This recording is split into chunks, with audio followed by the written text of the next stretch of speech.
The hall was built to impress anyone who entered it. Its ceiling was so high that the lights looked like distant stars. Long banners from different worlds hung in the air, moving slowly as if breathing. The floor was smooth and dark, reflecting the figures standing inside. This place was known as the Unity Chamber, where important decisions between species were made. On this day, it was filled with tension, hope, and fear. Representatives from dozens of planets stood in their assigned places. Some were tall and covered in armor. Others were small and wrapped in glowing robes. Each one carried the pride of their people. At the far end of the chamber sat the Canine Empress on her raised platform. She was powerful, calm, and unreadable. Her golden eyes watched everything without moving. Her presence alone made even the most confident leaders uneasy. Among all these powerful figures stood one human. His name was Elias Mercer. He did not wear armor or royal clothing. He wore a simple dark suit, chosen by Earth's council to appear respectful but neutral. He was not a ruler or a general. He was a cultural liaison, someone trained to listen more than speak. Many in the room barely noticed him, and those who did assumed he was unimportant. Elias felt small standing there. He kept his hands still and his breathing slow, just as he had been trained. He reminded himself that he was not here to represent power, but intention. Humanity was still young on the galactic stage. They had only recently been allowed into these gatherings, and many species still doubted whether humans belonged at all. The Canine Empire was one of the strongest forces in known space. Their fleets protected entire regions. Their laws shaped trade routes. Their word could end wars or begin them. The Empress ruled them not through fear, but through absolute respect.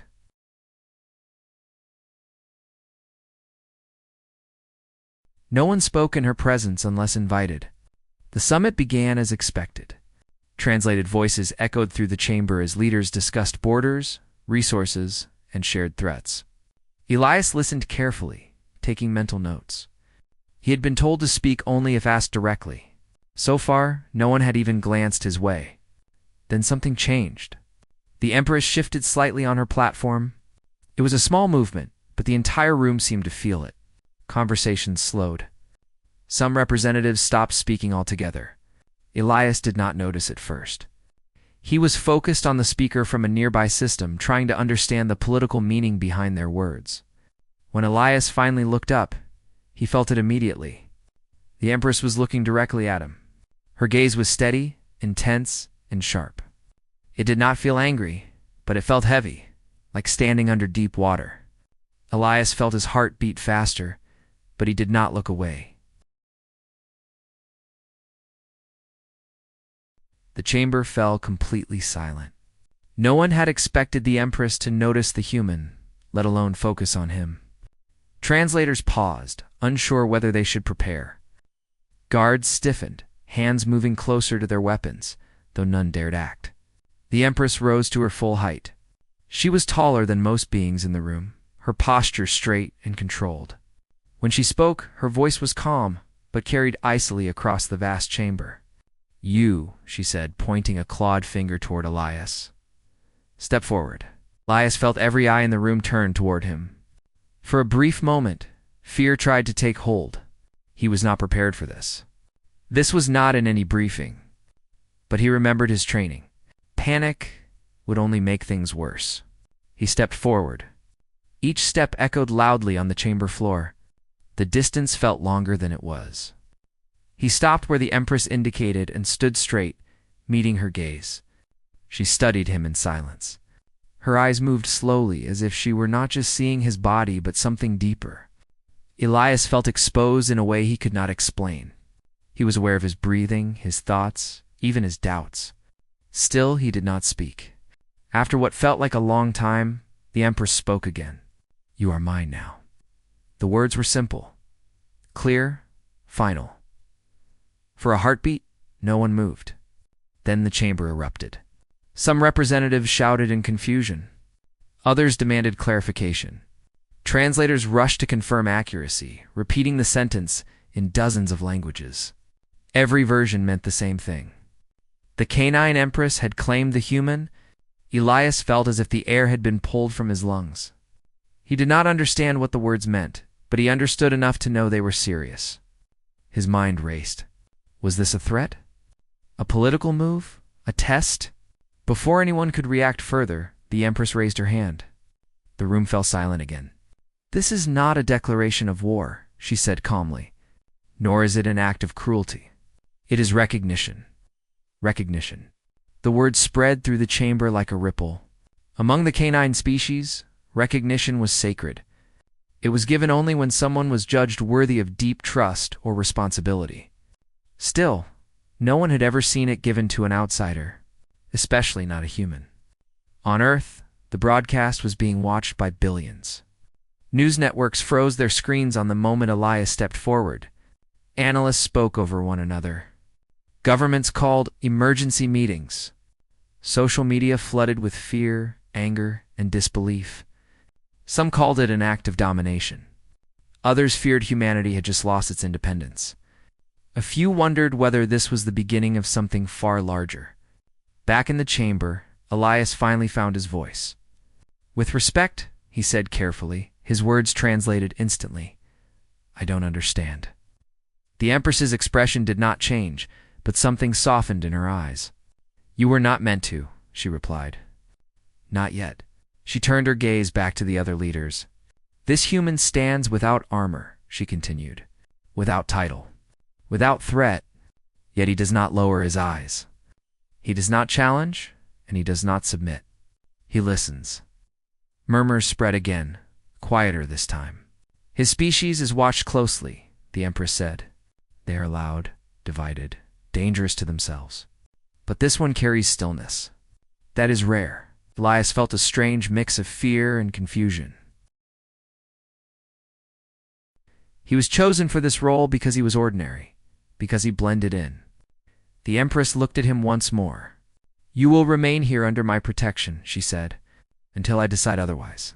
Protection. That word changed everything. Guards stepped forward, not to restrain Elias, but to stand beside him. Their posture was respectful, not threatening. This detail did not go unnoticed by the other species. The summit was officially paused. Leaders were escorted away in stunned silence.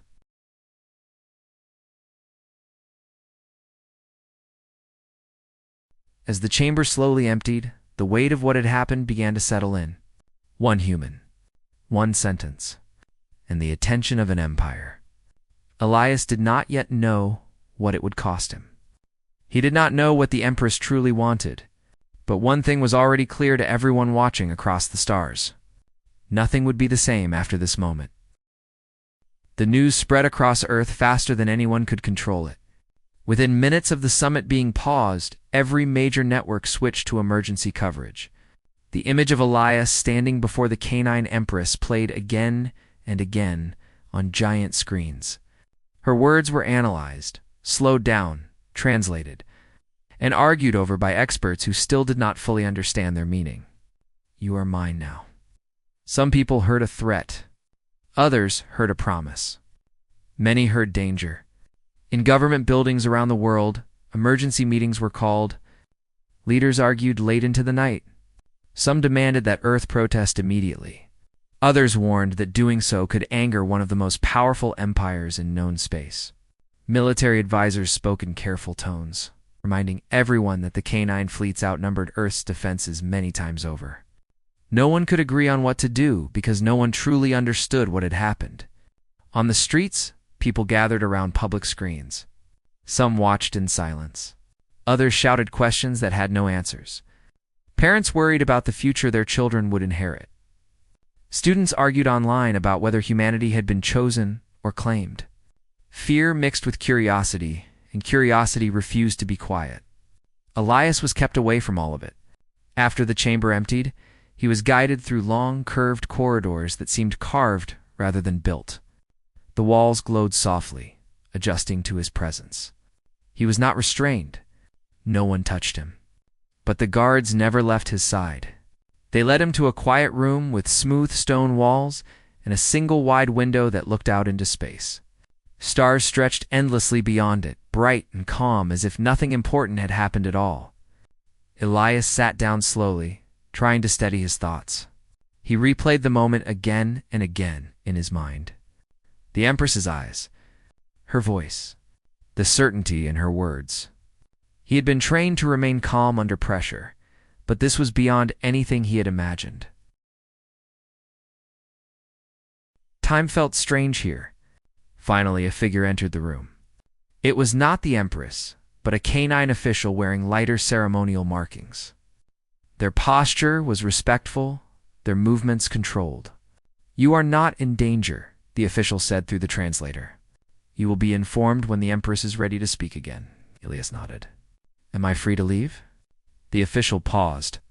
"You are under protection," they said carefully. "That is not the same as confinement." It was not the same, but it was not freedom either. When the official left, Elias stood and approached the window. He looked at the stars and thought about Earth, about his family, who were likely watching the same images over and over. About the council members who had sent him here believing this mission would be quiet and symbolic. He wondered if they regretted choosing him. Back on Earth, the debate grew louder by the hour. Some people believed Elias had been taken against his will. They demanded action, protests, and strong words. Others argued that this was an opportunity, a rare moment when humanity had caught the attention of a powerful ally. Religious groups claimed the event was a sign. Philosophers argued about choice and destiny. Memes appeared alongside serious discussions, because humans never faced fear in just one way. One phrase became common across every language: "What does she want?" Experts began studying canine culture more closely than ever before. Old records were pulled from archives. Previous encounters were reviewed line by line. Slowly, a clearer picture began to form. Among the canine species, claiming did not mean ownership in the human sense. It meant responsibility. When the Empress declared someone under her claim, she bound herself to their safety and growth. It was an act that could not be undone lightly. This knowledge brought little comfort. If the Empress had taken responsibility for Elias, what did that say about her plans? Why choose a single human? Why now? As these questions spread, something else changed. Other alien governments began to respond. Some sent cautious messages to Earth, asking for clarification. Others grew quiet, watching carefully. A few adjusted their policies overnight, suddenly more willing to negotiate with human diplomats. The declaration had shifted the balance, even if no one understood how. Elias learned none of this immediately. Instead, he was given time to think. Meals were provided, designed to be safe for humans. The care was precise, almost thoughtful. No one treated him as a prisoner. Yet every detail reminded him that he was far from home. When the Empress finally summoned him again, he was ready to listen. The meeting took place in a smaller chamber, quieter and more private. The Empress stood near a wide platform, her presence still commanding but less distant than before. "You are troubled," she said, observing him. "Yes," Elias replied honestly. "My people are confused. I am confused." "That is expected," she said. "Truth often arrives before understanding." He hesitated, then asked the question that had been pressing on him since the summit. "Why me?" The Empress did not answer right away. She walked slowly, her steps measured. "Your species believes power comes from noise," she said. "From force? Ours does not." She stopped in front of him. "We watch for those who remain whole under pressure," she continued. "You stood among beings who could destroy your world, yet your thoughts did not scatter. You listened." Elias frowned slightly. "That doesn't make me special. It makes you rare," she replied. She explained that her people had observed humanity for years. They saw its creativity and its chaos. They also saw its fear. Humans reacted quickly, often without reflection. Elias had not. "When I spoke," she said, "you did not beg, and you did not threaten. You asked to understand." That had mattered more than he realized. On Earth, the second wave of reaction had begun. Fear slowly mixed with pride.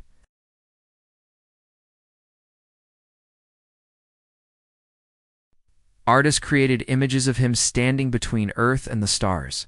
Children asked his name in classrooms. For the first time, humanity was not being discussed as a risk, but as a presence. Of course, not everyone agreed.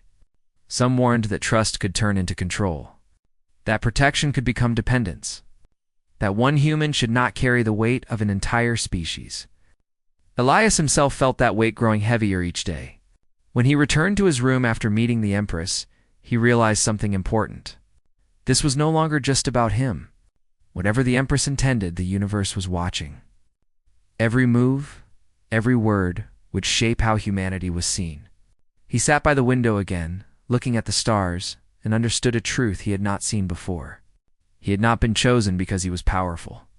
He had been chosen because he was human. And now, humanity itself was being judged not by its weapons or its numbers, but by what it did next.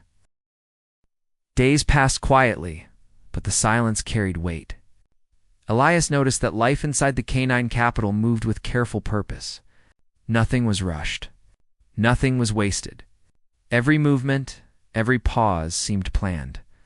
He began to understand that this was not just a place of power, but of discipline. He was allowed to walk through certain areas with an escort.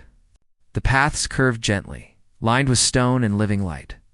Canine citizens passed by, some stopping briefly to look at him. Their expressions were not hostile. They were curious, thoughtful, and sometimes respectful. Word had spread quickly. The Empress had chosen a human, and that choice mattered to all of them. Elias felt the pressure of those looks. He reminded himself to walk calmly, to breathe evenly.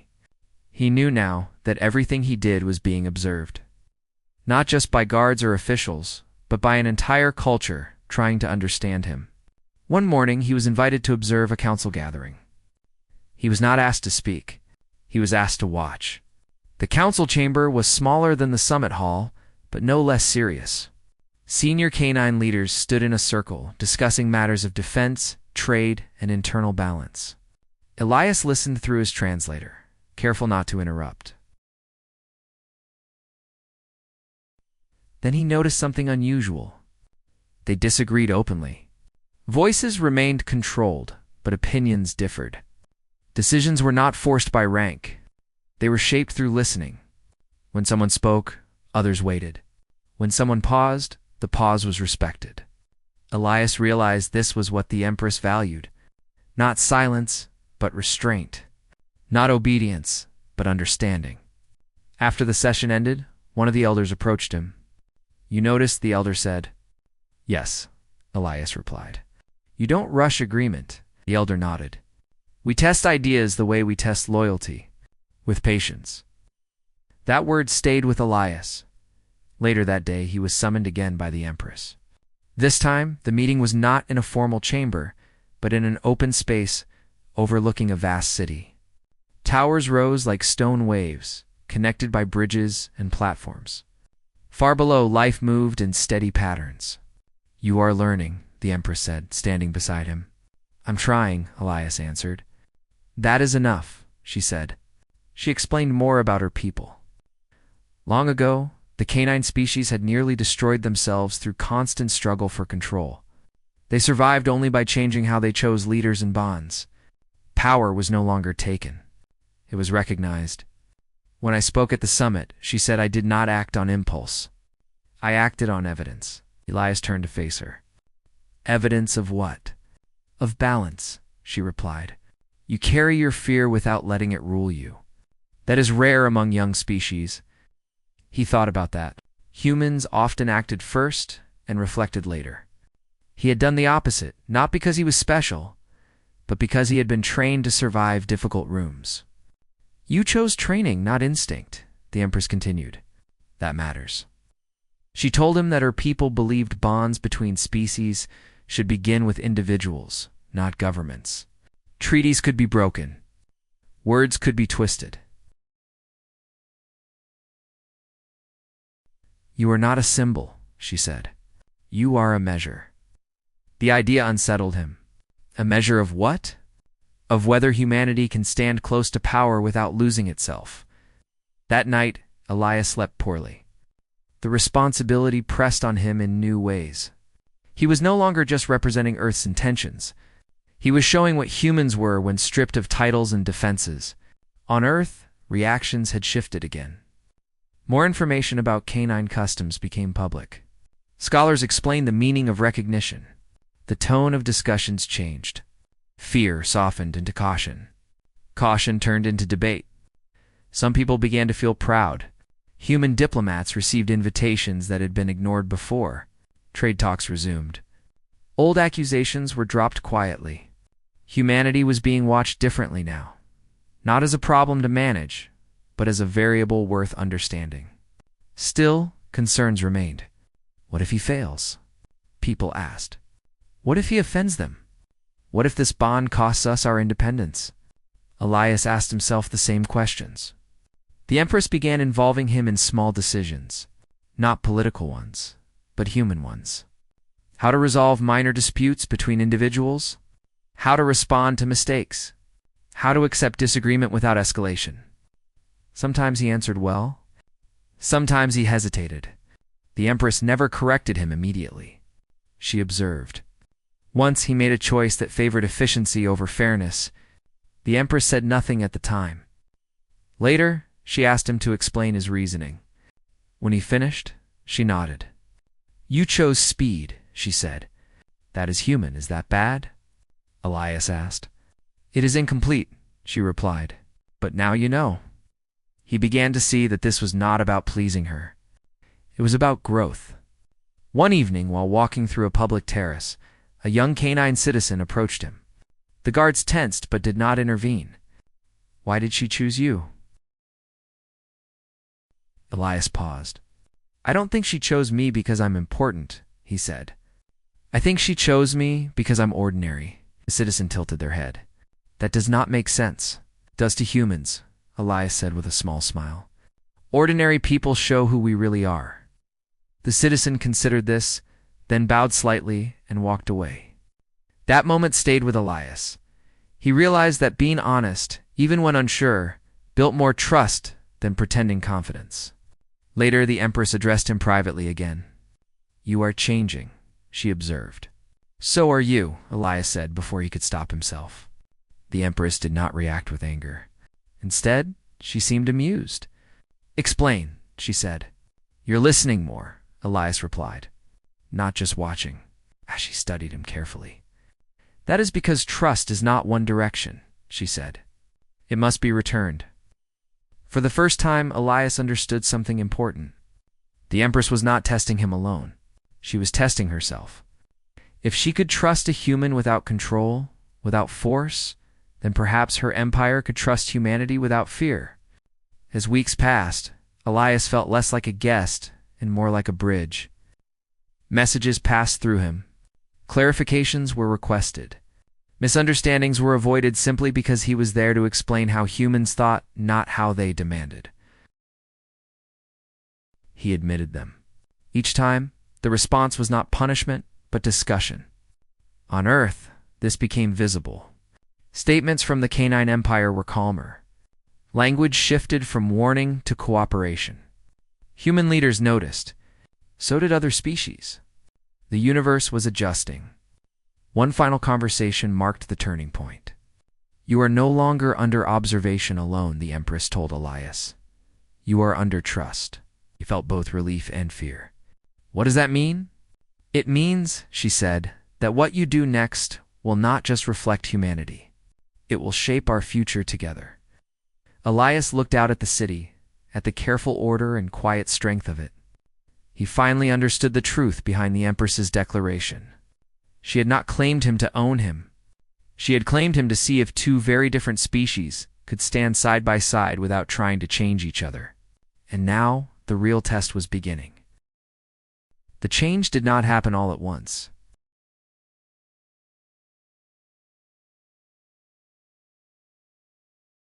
Elias felt it before anyone else did. The way people spoke to him changed. The pauses grew longer. The listening became deeper. He was no longer escorted everywhere by guards. Often a single guide walked with him, more out of respect than control. In public spaces, canine citizens greeted him with calm nods. Some even stopped to speak, asking careful questions about Earth, about how humans lived, how they solved disagreements, how they forgave mistakes. Elias answered honestly. Sometimes his answers were unsure. Sometimes they were simple. He learned that honesty mattered more than sounding impressive. The Empress began including him in larger discussions, not as a decision-maker, but as a presence. When disputes arose between the Canine Empire and nearby systems, Elias was asked to observe how both sides spoke. Later, he was asked what he noticed. At home, he said once, we argue about what we want. You argue about what will last. No one disagreed. Word of these meetings traveled far beyond the capital. Other species began sending observers, quietly at first. They wanted to understand why the Canine Empire was changing its tone, why its statements sounded less like commands and more like invitations. On Earth, the shift became impossible to ignore. Trade routes that had once been closed were reopened. Old warnings were lifted without announcement. Human ships were inspected less harshly. Diplomatic messages were answered faster. News programs struggled to explain it. There had been no treaty, no official alliance. Yet something had clearly changed. People began calling it the Quiet Rise. Others distrusted it. This kind of attention always has a price, critics warned. Power never gives without expecting something in return. Elias understood that fear. He felt it himself. One evening, he asked the Empress directly, "What do you expect from humanity?" he said. They were standing in a high garden, open to the sky. Soft lights traced the paths. The city stretched endlessly below. "I expect nothing that cannot be chosen freely," she replied. "That's not how most empires work," Elias said. She looked at him. "That is why most empires fall." She explained that the Canine Empire had learned long ago that control created resistance, and resistance created collapse. Survival came from restraint. Strength came from knowing when not to use force. "Your species is learning this late," she said, "but you are learning." Elias thought about Earth's history. Wars, divisions, slow progress earned through pain. "We're still messy," he admitted. "Yes," the Empress said, "but you are still here." As Elias's role grew, so did the pressure. Every action was observed. He learned to slow himself before speaking, to think not just about what he meant, but how it would be heard. Once, during a joint discussion with another species, a misunderstanding arose over shared resources. Tension grew quickly. Voices sharpened. Elias stepped forward before he fully realized he was doing it. "They're not questioning your right," he said calmly. "They're questioning the timing." The room paused. Translators worked. The meaning settled. The tension eased. Later, one of the canine leaders approached him. "You redirected conflict without denying anyone," they said. "That takes balance." Elias felt both proud and uneasy. He was learning, but he was also being shaped by this place. He wondered how much he would change before returning home. On Earth, children learned his name in school lessons, not as a hero, but as an example. Teachers spoke about listening, about patience, about standing firm without shouting. This made Elias uncomfortable when he heard about it. "I didn't ask to represent everyone," he said once. "No one ever does," the Empress replied. "That is why it matters how they act." The Canine Empire made its first public statement regarding humanity since the summit. It was short and careful. "Humanity has shown the capacity for restraint under observation. This quality will be respected." That single sentence changed everything.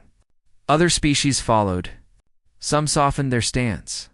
Some waited cautiously. A few resisted, uneasy with the idea that humans were being taken seriously without proving dominance. Elias felt the weight of those reactions. He realized that humanity was no longer invisible. With attention came responsibility. One difficult moment tested everything that had been built. A human trade vessel was accused of violating canine space protocols. In the past, such an incident would have ended negotiations immediately. This time, the response was delayed. The Empress asked Elias to review the situation. He examined the reports carefully. The human crew had made a mistake, but not out of malice. They had misunderstood a boundary that was rarely enforced. Elias spoke honestly. They were wrong, he said, but they're willing to correct it. Punishing them harshly will teach fear, not respect. The council debated. Some argued for strict action. Others listened. The Empress decided to issue a warning instead of a penalty. The reaction was immediate. Human leaders publicly acknowledged the mistake and corrected their procedures. Other species noticed the restraint on both sides. Trust deepened. That night, Elias sat alone again by a window, watching stars drift past. He thought about how close everything had come to breaking, how fragile progress was. He also thought about something else. He missed home. He missed Earth's noise, its chaos, its warmth. He wondered whether he would still fit there when he returned. The Empress seemed to sense this. "You are torn," she said one day. "Yes," Elias admitted. "I belong to two places now, and fully to neither." She considered this. "That is the cost of being a bridge," she said. "But bridges allow others to cross safely." As time passed, Elias noticed changes within the Canine Empire itself. Younger citizens spoke more openly. Councils invited wider perspectives. The presence of a human among them had shifted something subtle but real. Not because Elias was powerful, because he was different. And difference, when not treated as a threat, became a mirror. One final development signaled how far things had gone. The Empress announced a joint observatory project. Humans and canines would work together to study deep space phenomena. It was not military. It was not political. It was shared curiosity. The announcement was received with cautious optimism across the galaxy. For the first time, humanity was not reacting to events, but participating in shaping them. Elias stood beside the Empress during the announcement, not as her subject, but as her counterpart. Later, when the crowd dispersed, he asked quietly, "Do you still consider me yours?" She looked at him for a long moment. "I consider you chosen," she said, "and choosing again every day." That distinction mattered. It was a commitment renewed through trust. As the stars continued their endless movement, one truth became clear to all who were watching. Humanity had not been lifted by force. It had been elevated by being seen, understood, and given the chance to stand without hiding. And the universe was paying attention. The moment came quietly, without ceremony or warning. Elias had learned by now that the most important changes rarely arrived with noise. They arrived with stillness. He was called to the High Council chamber one final time, not as an observer, not as a measure, but as a voice. The chamber was full. Leaders, elders, observers from other systems, and representatives watching through distant links all waited in silence. The air felt different, heavy with expectation. The Empress stood at the center. Elias took his place beside her, his hands steady, his thoughts clear. He felt fear, but it no longer controlled him. He had learned that fear could exist without leading the way. The Empress spoke first. "For a long time," she said, "humanity has been watched from a distance, studied, judged, feared." Her gaze moved slowly across the chamber. Distance creates misunderstanding. Fear grows in silence. She turned slightly toward Elias. "So I chose closeness." The meaning of her words spread through the room. Many already understood. Others were only beginning to. She continued. This human was not chosen for strength, rank, or influence. He was chosen because he could stand near power without trying to take it. She paused. That quality belongs not only to him. A quiet ripple moved through the chamber. Through him, the Empress said, "We have seen humanity more clearly." Then she did something no one expected. She stepped back. The movement was small, but its meaning was immense. It placed Elias forward just enough that he stood alone before the assembly. The Empress nodded once. "Speak," she said. Elias felt the weight of countless eyes across worlds and distances. He thought about Earth, about crowded cities and quiet villages, about disagreements and dreams, about how often humans failed and how often they tried again. He spoke simply. "I didn't come here to change anyone," he said. "I came to listen." He took a breath. "My people are imperfect. We argue, we rush. We fear losing what we don't fully understand." Some heads nodded. "But we also learn," Elias continued, slowly, sometimes painfully. "But we learn best when we are not treated as a threat." He looked toward the Empress briefly, then back to the room. "This bond didn't make humanity smaller," he said. "It made us careful. And care is not weakness." Silence followed. Not tense silence. Thoughtful silence. Elias finished. "We ask to be understood. And we offer the same." The Empress stepped forward again. "Let it be known," she said, her voice calm and steady, "that humanity stands under recognition. Not ownership. Not control." Her eyes lifted. "They are free." The declaration echoed farther than the original one ever had. Across Earth, people froze as the message reached them. News feeds stopped scrolling. Arguments paused mid-sentence. For a moment, humanity simply listened. Free. Markets reacted. Governments exhaled. Critics reassessed. Supporters cried. But more important than any reaction was the feeling that followed. Relief. Not because humanity had been spared something terrible, but because it had been trusted with something rare. Responsibility, the Empress continued. "This bond does not bind one human," she said. "It binds two species to restraint." She turned to Elias one last time. "You may return home," she said. The words struck him harder than any declaration before. Return home.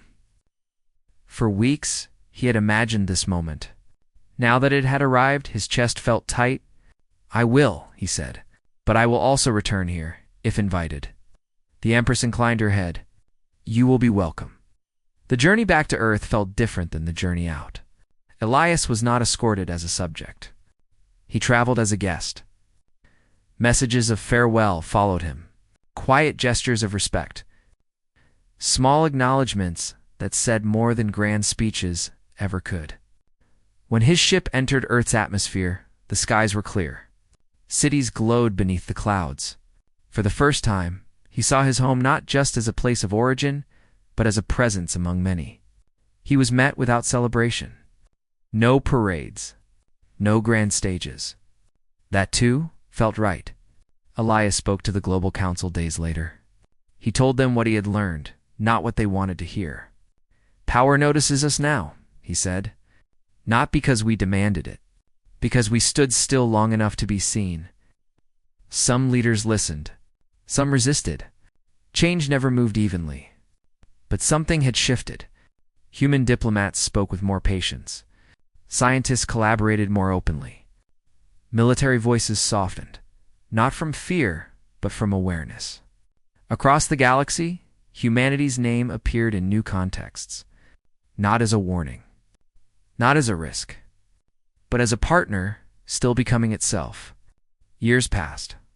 The Joint Observatory Project succeeded beyond expectations. Shared discoveries reshaped how many species viewed the universe and their place in it. Students from Earth studied alongside Canine scholars. Differences remained, but they were no longer treated as threats. Elias returned to the Canine capital many times. Each visit felt less like crossing a boundary and more like visiting a neighbor. The Empress aged slowly as her kind did. Her leadership remained steady. Her trust in humanity did not waver, but it was never blind. One final meeting marked the true end of the story. They stood again in the high garden, stars above them. "Do you remember your fear that first day?" the Empress asked. "Yes," Elias said. "I thought everything would be taken from us. And now," she asked. "Now I know something else," he replied. "Nothing worth keeping can be taken without consent." She nodded. "Then you have learned." As Elias prepared to leave, she spoke one last time. "History will remember my words," she said, "but it will remember your silence even more." He understood what she meant. The moment that changed everything was not when she spoke. It was when a human stood still, listened, and did not run. Across the stars, humanity was no longer unseen. Not because it had been claimed, but because it had been recognized. And that recognition, earned through restraint and trust, came the quiet foundation of a future no one had dared to imagine before.